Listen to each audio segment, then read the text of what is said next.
But if you multiply 318 for years 16, 17, 18, all the way up, 6 through 20, Yes, it doesn't multiply out to that. It multiplies to 4,500. correct. So where does the other, because we've been saying at other meetings, it's going to rise to 318, and you're going to be at 318 for the rest of the bond, and those 15 years, that doesn't, the calculations don't come to 9,400.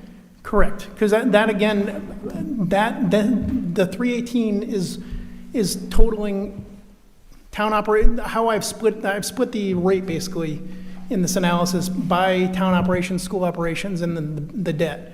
And with the town and school remaining constant, those are being pushed down as they're being spread further amongst the tax base as the tax base goes up. So those expenses per bill are going down slightly where the bond is going up. The net is the 318. The actual cost associated with the bond would be the 9,468, so it is a higher amount, but you're having operating costs being further spread through revals, through additional growth in the town. That's pushing down the operating costs of the town.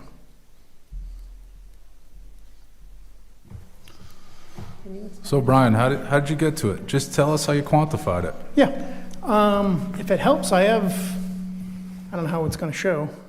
I have another, this is kind of a summary version of another slide. I don't know if that'll help, if that's, Well, yeah, because I feel like the previous meeting, we said it's going to ramp to 318, Yep. and you're going to pay about 318, and Right. then we do the math, and it doesn't come out that way.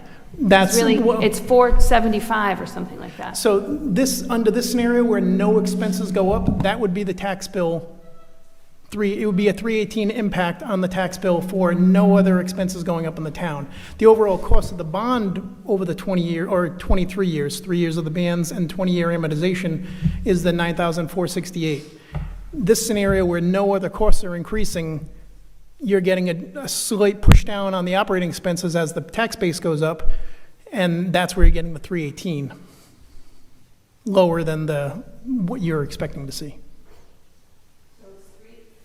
So it's 318 for years 1 through 5, and then it's 4 change for the next 15. The bond itself, when We're there's... only on the bond one, right?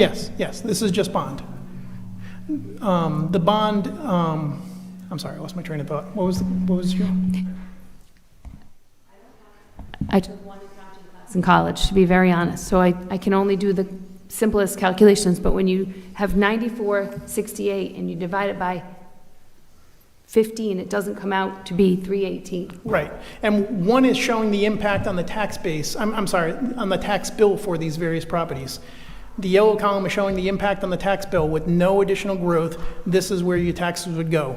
The other is the actual cost of the bond for those properties over the 23 years, the 3 years of bands and the 20-year amortization.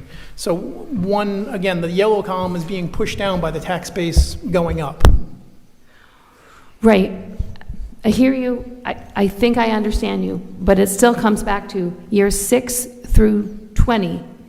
If I divide that out, it does not come out to be 300. That's correct. 9468 divided by 15 years. Well, it should be 20, divided by 20.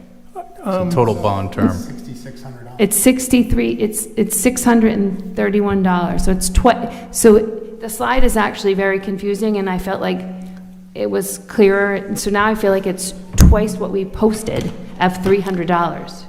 Okay. It's really $600 a year for the years 5 through 20. Go ahead. I understand the point. Let me try and take another shot. The way you've got this set up, we've been given to understand that the average taxpayer by year 5 is paying $318 more per year, and then that stays level with respect to the bond only. Bond only, correct. Okay. If you take that 318 and play it out to the end of the bond period, it doesn't come up to $9,468. It does not.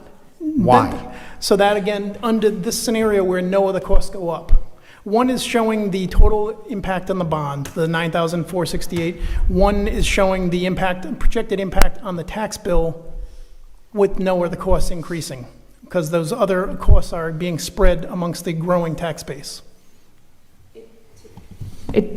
I understand what you're saying, the growing tax base, but that would mean more people were paying it, so it would be less. Right. Right, I'm just trying to, I can only think very simply on this topic. So I don't understand.